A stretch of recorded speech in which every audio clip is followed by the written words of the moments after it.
Hi everybody, and welcome to our module on gastrointestinal anatomy. Here's a drawing of the gastrointestinal tract, which you are all hopefully familiar with. It begins at the oral cavity and goes all the way to the anus, and it includes the intestines, the stomach, and the esophagus.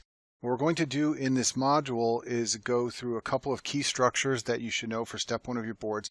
And we're also going to take a look at some CAT scans because the structures in the abdomen of the GI tract are fairly easy to recognize on a CAT scan. And you're often asked to do this on your board, so you need to have seen these structures before by CT so you can recognize them in questions. These are two coronal slices through the abdomen. The CT scan on the left is more towards the front of the abdomen. The one on the right is more towards the rear. One of the first things I want to point out to you is that the liver, which I'm marking with my pen here, is very high up in the abdomen. And this is helpful when you look at axial slices, as we will do later in this module. When you see the liver, you know that you are fairly high up. You can see a structure diving into the middle of the liver here. That is the portal vein carrying blood from the GI tract. Down at the bottom of this picture is the bladder. In the middle of this picture, you can see structures that are filled with white material. That white material is oral contrast. This patient drank oral contrast before this picture was taken, and the oral contrast is filling the colon and intestines and turning them white. The pancreas is visible here in the middle of the abdomen. It's hard to delineate the edges, but I'm circling it with my pen for you here. In the top left of this picture, you see a structure that has some black holes to it here. Black means air, and the only places you should see air in the abdomen are inside the stomach or the intestines. So when you see a structure filled with air in the top left, that is the stomach. If you look at the picture on the right, we're more towards the back of the abdomen. You can still see the liver here, but you see much less of it. You can clearly see the two kidneys. There's a solid structure here in the top left. You might be tempted to think that that's the stomach, but it is a solid structure not filled with air, so that is the spleen. You can still see a bit of the bladder down here at the bottom. There are structures filled with air in here, so those are distal parts of the colon and parts of the rectum. And then you can clearly see the muscles in the back of the abdomen on this picture. These are the psoas muscles and these are the iliacus muscles. Now we're looking at axial slices through the abdomen, and because you can see the liver, you know that you are fairly high up in the abdomen. There's a structure here that contains air. You can see these black parts, so this is the stomach. We have the spleen back here on the left side. And when I look at axial slices of the abdomen, I like to orient myself by finding the aorta. It always sits right on top of the vertebral body, slightly on the left side of the patient's body. Just to the right of the aorta, you can find the IVC, which is right here. And we still see portions of the portal vein over here in the middle of the liver. Now I've moved further down in the abdomen. We're still seeing some liver, but we're seeing less of it. Now you can clearly see the portal vein diving into the liver here. We see the tops of the kidneys on both sides of the body. Once again, you can orient yourself by finding the aorta right here, and to the right of the aorta, the IVC right here. This is the stomach here. It's filled with air, so you know it's either stomach or intestines. These are pieces of intestine over here. We've got a bit of the spleen back here. And when you're at this level of the abdomen where you see the portal vein and some of the liver, and you see this snake-like structure in front of the aorta, that is the pancreas. I'm circling the pancreas with my pen right here. Now we've gone further down in the abdomen. We're not seeing much of the liver anymore. You can see the gallbladder now. You can still see the two kidneys right here. You can still find the aorta here, and this is the IVC over here. And in the front of the abdomen here, we're seeing portions of intestine and colon filled with air in contrast. Now we're very low down in the abdomen. We're not seeing much of the liver at all. We're at the bottom of the kidneys right here. You can easily see the psoas muscles and the erector spinae muscles here. The aorta is where it always is, slightly to the left on top of the vertebral body. Now the IVC is right here next to it. And we've got portions of bowel in the lower abdomen sitting here in the front of the picture. Now what I want to do is talk about the difference between intraperitoneal and retroperitoneal structures. Intraperitoneal structures in the abdomen are structures that are completely covered by mesentery. The mesentery is visceral peritoneum, and when it completely wraps an organ or a structure, we call that organ or structure intraperitoneal. And the stomach, the appendix, the liver, and the spleen are intraperitoneal structures. So are portions of the small intestine, the colon, and the pancreas. In the small intestine, the first part of the duodenum and the jejunum and ileum are intraperitoneal. In the colon, the transverse colon is intraperitoneal, so are the sigmoid colon and some of the rectum. The rectum is a mixture of intra and retroperitoneal structures. And then finally, in the pancreas, only the tail is intraperitoneal. Retroperitoneal structures, on the other hand, are not completely covered by mesentery. Most of them sit in the back of the abdomen.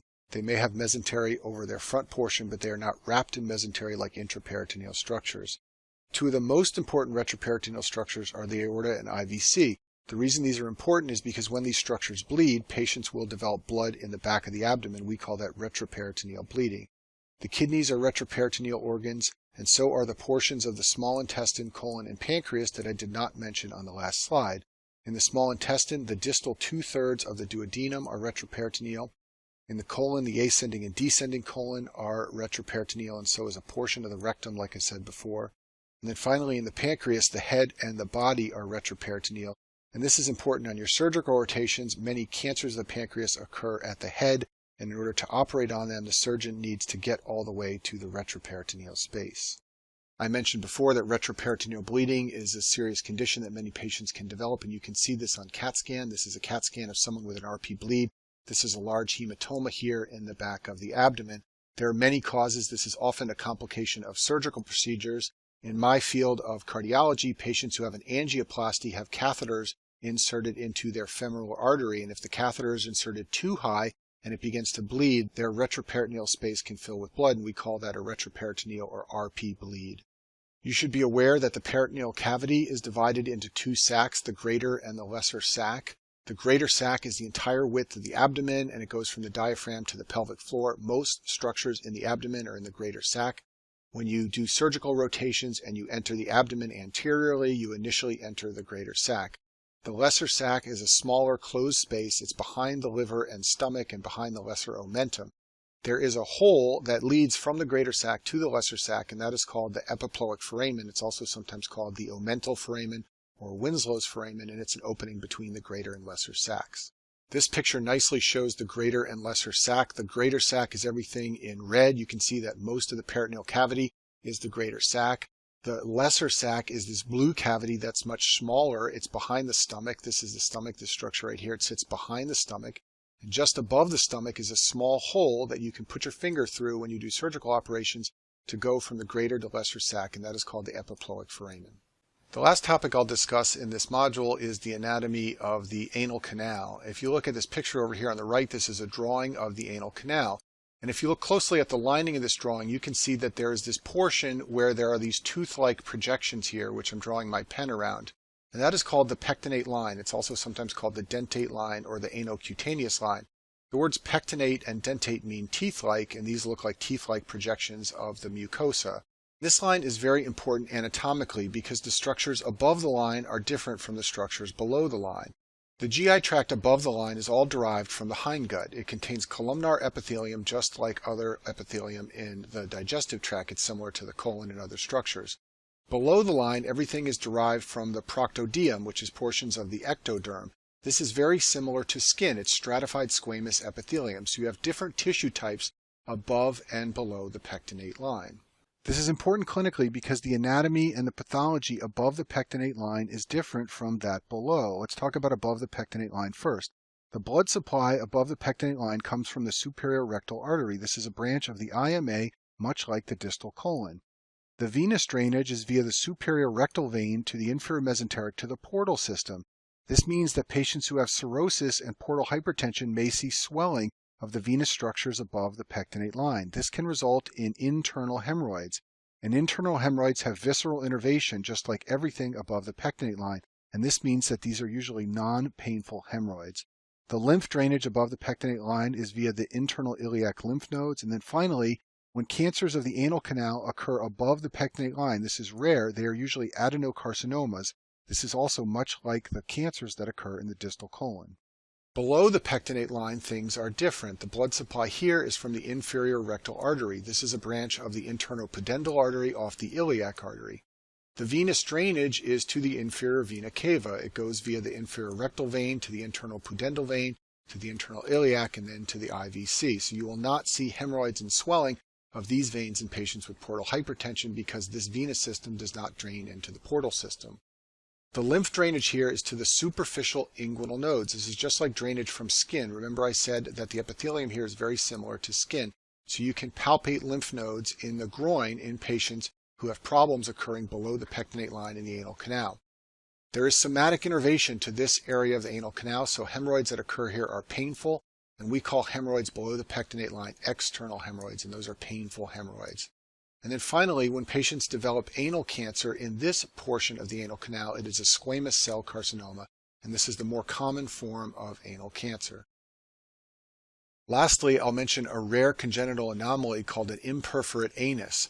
The hindgut and the ectoderm need to meet to form the anus. If they do not form the anus, you will have what's called an imperforate anus.